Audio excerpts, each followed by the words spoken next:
right, this is lesson 26, Reason Eclecticism, part 1, Introduction and Internal Evidence. I'm going to give 3 lectures on the practice of reasoned eclecticism, or the principles, if you will, but we're looking at the principles, but we're also practicing it with various textual problems. So this first section is going to deal with internal evidence, but I'm also going to begin by talking about competing views. That is, those views of the text that are different from reasoned eclecticism. So let me give you some definitions. Internal evidence, and this is important just to think through the competing views. Internal evidence has to do with 2 things: what the biblical author was likely to have written, which is called intrinsic probability, and then what the scribes were likely to have copied, which is called transcriptional probability. That's the first piece of evidence that scholars look at when they're trying to think through various readings. And external evidence is focusing on the material witnesses, that is, manuscripts, versions, and fathers. And we look at both of these. Now, internal evidence then is what is an author likely to do, what's the scribe likely to do. External evidence, let's look at the manuscripts. Let's look at the ancient translations and the patristic quotations. Here's some competing views for New Testament textual criticism. These are kind of the standard views that are out there right now. Reasoned eclecticism is a very broad camp, not just in my chart, but actually in reality. It's actually significantly broader than this. And on one side is rigorous eclecticism. On the other side is the majority text view. I'm not listing the TR view because there are no Textus Receptus scholars today, not a single one. But I will kind of lay this out for you. So these 3 schools: rigorous eclecticism, reasoned eclecticism, and majority text view. The emphasis of rigorous eclecticism is internal priority. And in fact, they say internal evidence is so much more important than external that we virtually have to consider external only to see if we have real manuscripts that have these readings. When they consider internal evidence, what they really focus on is intrinsic probability. What is the author likely to have written? That's intrinsic probability. And so they view that as the most objective way of doing textual criticism. Part of the reason that rigorous eclectics argue this way is they say all of our textual variants were created by AD 200. But how many manuscripts do we have before AD 200? Not too many. I don't think that's exactly true, that all of them were created by then, but certainly many of them were done by then. But what they're basically saying is, therefore, all manuscripts are corrupt, and essentially all manuscripts are equally corrupt, is how they would view this. Majority text takes the exact opposite perspective.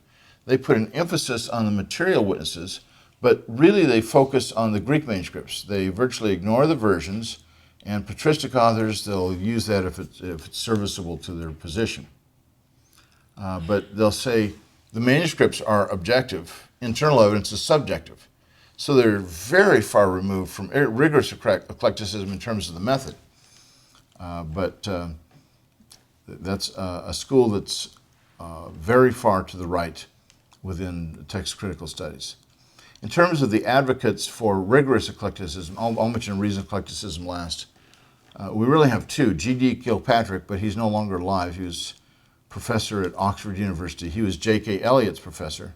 And J.K. Elliott is now the lone rigorous eclectic that I know of.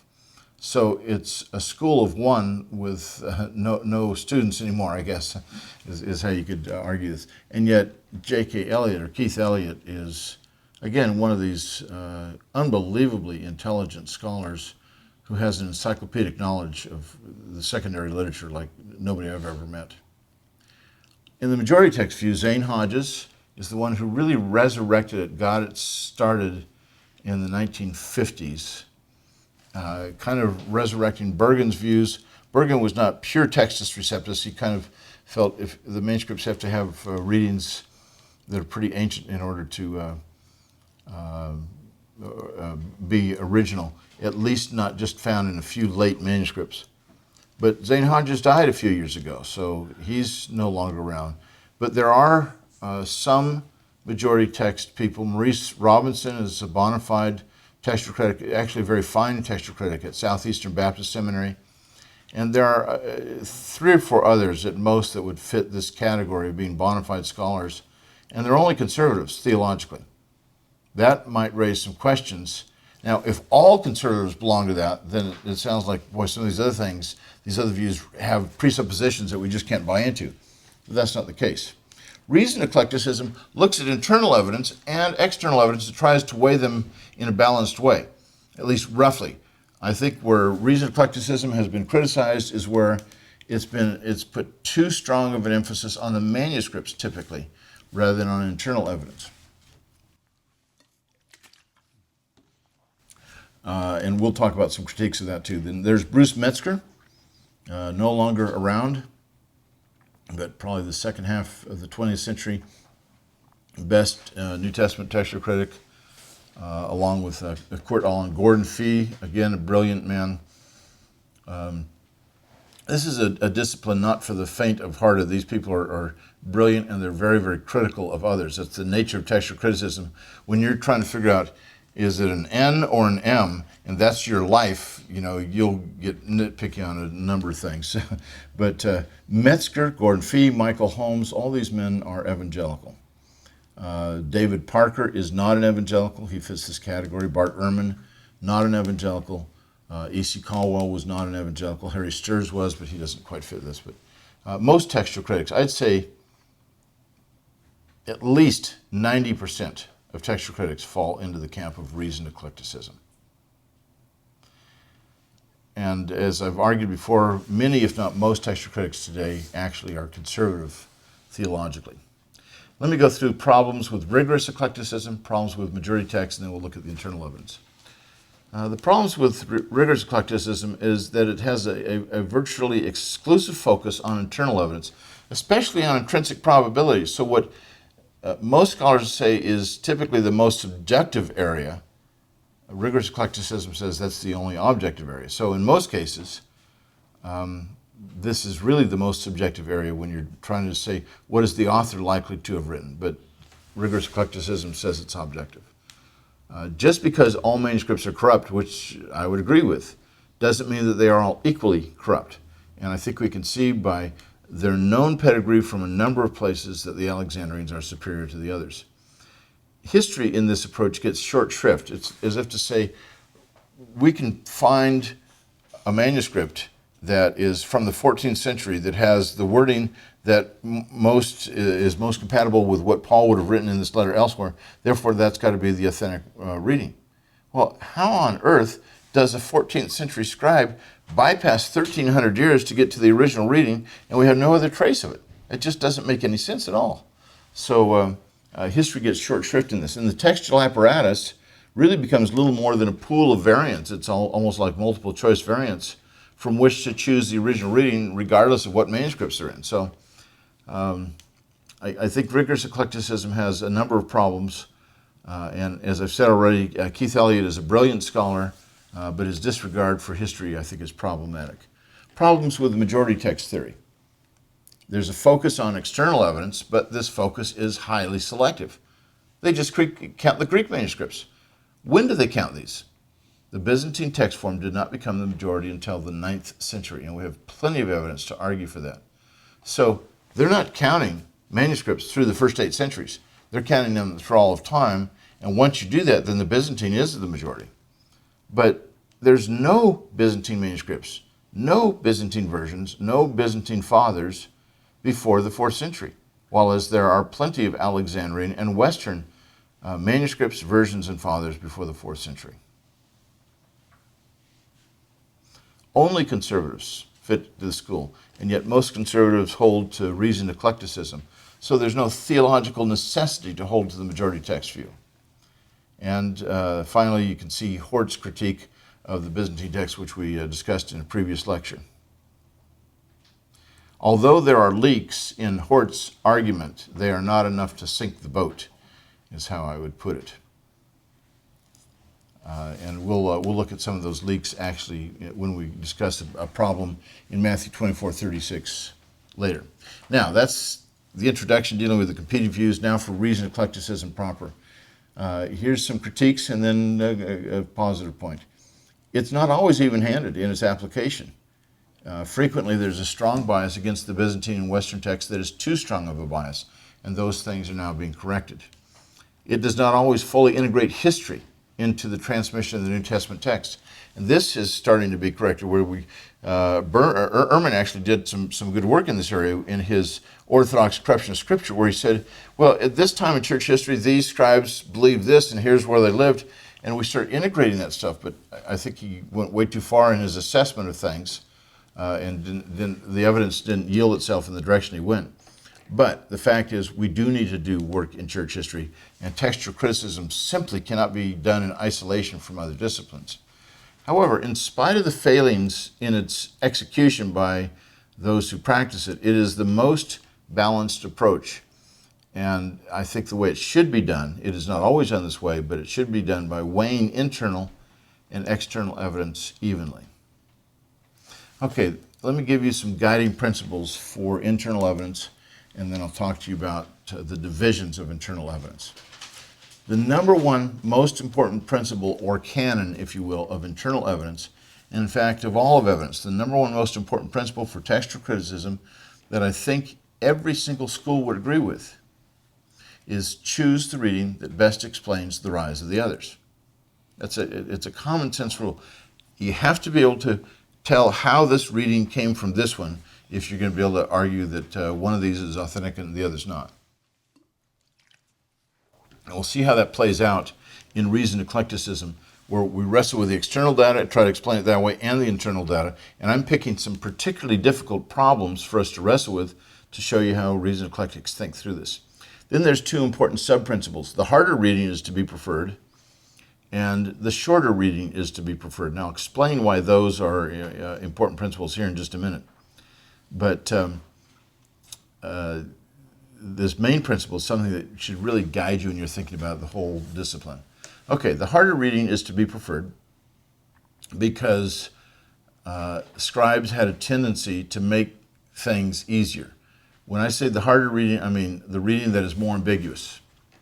It's more cumbersome. It's more awkward wording. It's rarer. It uses rarer words because the scribes tend to use the words that they knew, replace those the rare words with those words. It uses unusual grammar, sometimes bad grammar. And the original text is often going to have wording that could be perceived as a discrepancy, and so later scribes are going to clean that up. Well, the reason this is preferred is because scribes were prone, we know this for a fact, were prone to smooth out the text, to make it clearer, to explain things, to make it sound more orthodox. Even though it was thoroughly orthodox, it didn't say what they quite wanted it to say in all places. Now, here's an important question, and all those who practice reasoned eclecticism admit this. Majority text people say, golly, the canon of the harder reading is so stupid because why would we pick a reading that seems to be less orthodox, something like that? And they say, besides that, you get nonsense readings. Is that going to be the one that we should go with? Well, the time when the harder reading is not to be preferred is when it could be due to an unintentional error on the part of a scribe. Now, we've already discussed some unintentional changes to the text and intentional changes, and I'm only going to touch on these again. For example, in 1 Thessalonians 2:7, where the real readings here are, we became gentle among you, or we became little children among you. Egenathemon napioi, egenathemon apioi. Very difficult to tell the difference, but one scribe puts in egenathemon hippoi. We became horses among you. Although it's a real word, it is nonsense in this text. That would be the harder reading, so hard, it's like a 14th century manuscript. My guess is it probably is not even it is not a viable reading, but it's pretty funny just the same. Or in Codex L, an 8th century in John 1:30, where John says, the one who's coming after me, he speaks about the man who is coming after me, and the word in Greek is aner, man. But in Codex L, this 8th century manuscript, it says aer. It leaves out the new. So what's coming after John the Baptist? Air. That's the word for air in Greek, not a man. It's a real word in Greek, but it's nonsense. It's the hardest reading, but it's so hard it's impossible. And if you can attribute these readings to an unintentional error, then you say the harder reading really is not going to be valid. All the hardest readings are always nonsense readings. Those are always going to be, no, we throw those out. But all reasoned eclectics recognize this. When they say the canon of the harder reading, they're saying when you cannot come up with an unintentional reason why a scribe would make this change, then the harder reading really is valid. Let me give you an analogy taken from Tolkien's Lord of the Rings, where Strider meets the hobbits at the Prancing Pony Inn, and he announces that he is Aragorn. He's been kind of following them, and they've wondered who this guy is. And then we read, there was a long silence. At last, Frodo spoke with hesitation. I believed that you were a friend before the letter came, he said. Or at least I wished to. You have frightened me several times tonight, but never in the way that servants of the enemy would, or so I imagine. I think one of his spies would, well, seem fairer and feel fouler, if you understand. The authentic readings of the New Testament often seem fouler, but smell fairer. All scribes tended to smooth over the text to some degree, but you look at it and say, that's really not an appropriate change. So that's harder readings. Let me give you a couple of illustrations. Matthew 27, verses 16 and 17. At that time, they had in custody a notorious prisoner named Jesus Barabbas. So after they had assembled, Pilate said to them, whom do you want me to release for you, Jesus Barabbas or Jesus who is called the Christ?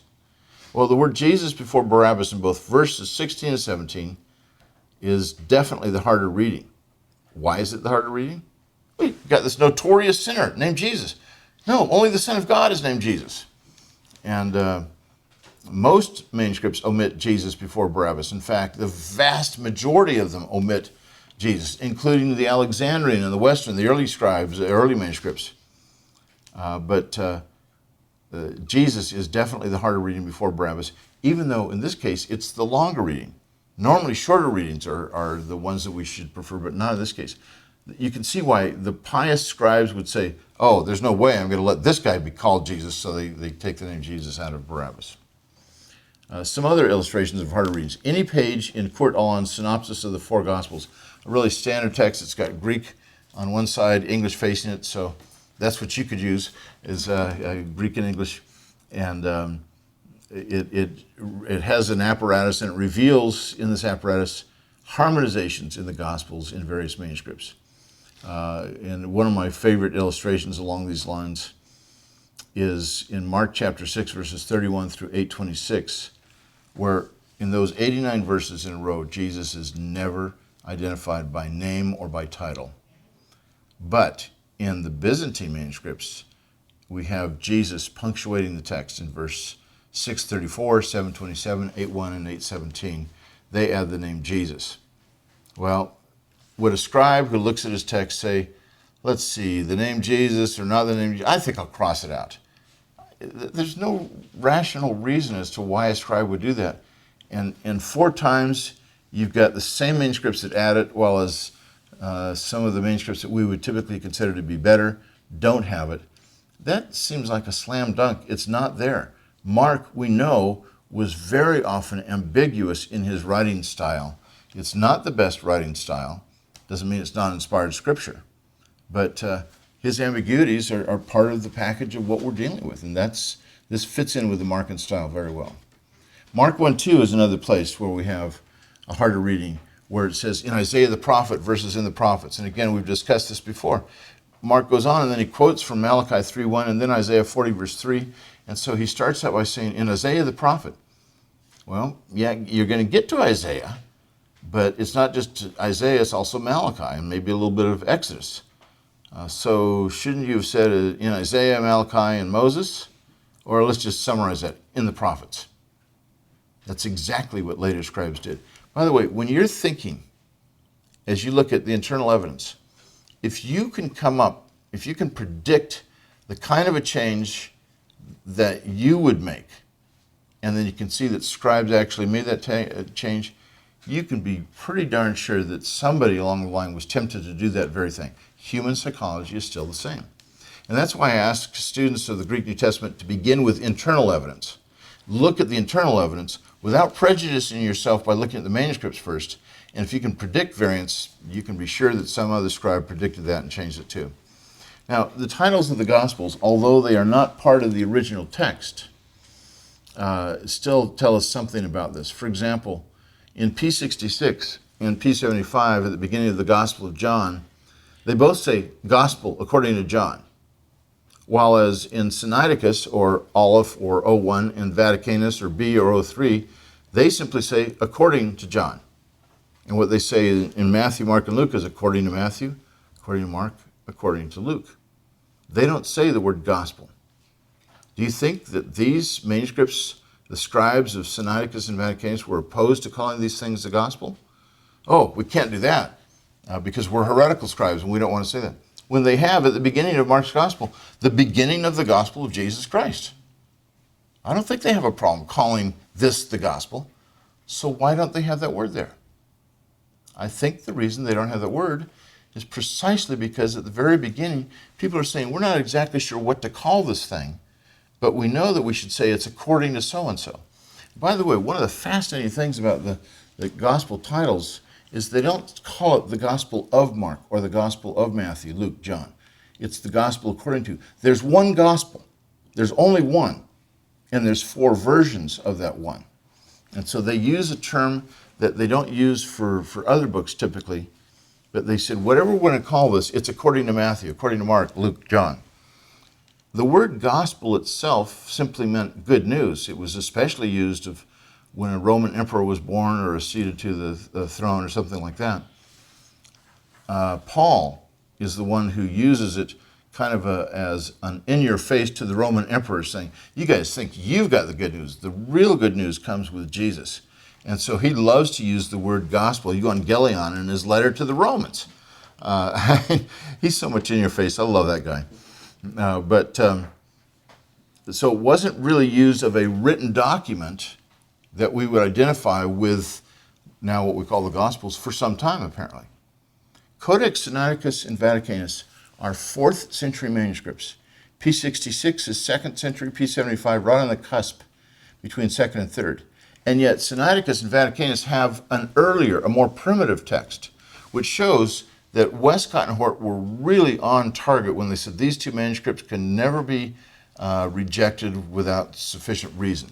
They have a text that, when they agree with each other, has to go back deep into the 2nd century, earlier than when P66 and 75 were written, apparently significantly earlier.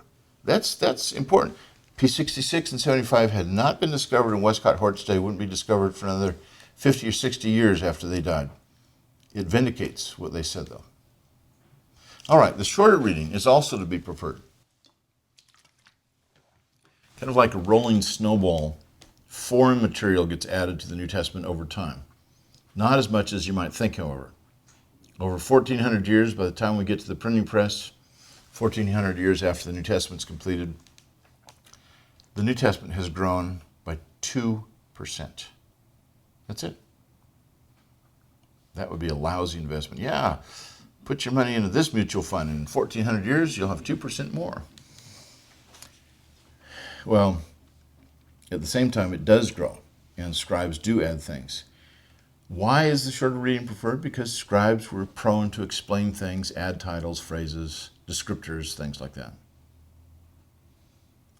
When is the shorter reading not to be preferred? Well, the main occasion, as we've suggested for the hard reading, is when it could be due to an accidental omission. So you have to see, is it possible that due to similar homoeteton, similar ending lines, that a scribe has dropped a word that he should have had there or something like that. So you need to examine the variants for the possibilities of accidental changes. But there's another group of manuscripts where shorter readings are typically considered not authentic. And that has to do with the earliest papyri. And you go, why would that be the case? There's a massive book by James Royce called Scribal Habits in Early Greek New Testament Papyri. It's 1,100 pages. This is a lifetime of work that Royce put into this. And what he discovered is that the early papyri, the rule about the shorter reading being preferred is not a valid principle. Why not? Why not for these early papyri?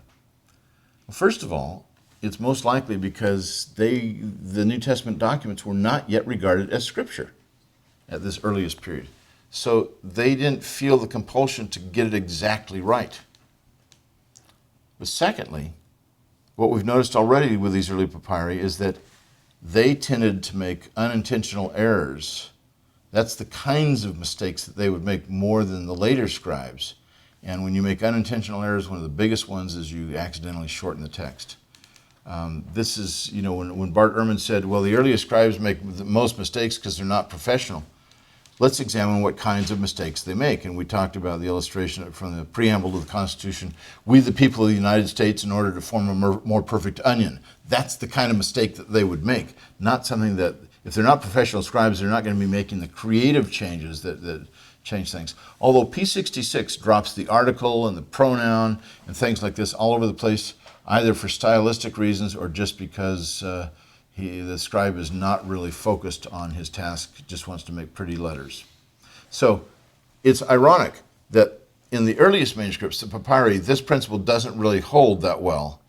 But the reason it doesn't is because they tended to make unintentional changes far more often than we get in later scribes.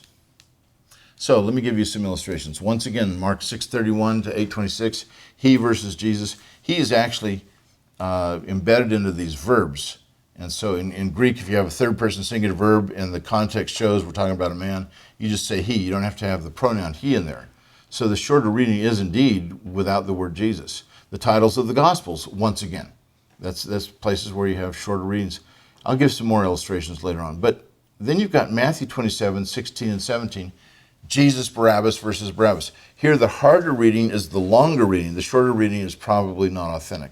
So that's where you have to use your brain at every point in the process of wrestling with these things. There's some people who don't like to do that. There was one majority text fellow one time who said, well, the Byzantine manuscripts are split, and so I have to do all this internal criticism to figure out which one is the right reading. And man, this is just wearing me out. Well, that's real textual criticism. Welcome to the battle, friend. But he just hadn't wanted to go that route. He wanted to take the easy path. There's two divisions of internal evidence. We've talked about three principles. Now we're talking about two divisions. Transcriptional probability, which variants did the scribes most likely create, and intrinsic probability, what did the biblical author most likely write? And when you think about that, that'll give you some good clues on how to wrestle with this. Under transcriptional probability, we have the two elements, unintentional errors and intentional, which we've just examined. And we've talked about these errors in a brief history of the transmission of the New Testament text earlier, so we can skip that entirely. But under intrinsic probability, what an author would be likely to have written. There's two key elements and one general principle. First of all, what does the context say? Is this word or that word going to fit into this context? But it's not just the near context, it's the broader context too. And how about the author's style? Does he ever use this word? Does he ever use this syntax, this structure, that kind of thing? But then there's this broad principle. The more material you're dealing with, the more objective the conclusions can be when it comes to intrinsic evidence. When we're dealing with the long ending of Mark's gospel or the story of the woman caught in adultery, both of them 12-verse textual problems, there's so much material there we can make some pretty sound conclusions on the basis just of intrinsic evidence alone because it's going to be very objective. There are times, however, where even a single word can be addressed from intrinsic evidence because we know the author's style, and we say there's no way he could have written this. So let's look at a couple of problems here. In John 14:17, Jesus speaks to his disciples in the upper room discourse, and he says, "The Spirit of truth, whom the world cannot accept because it does not see him or know him.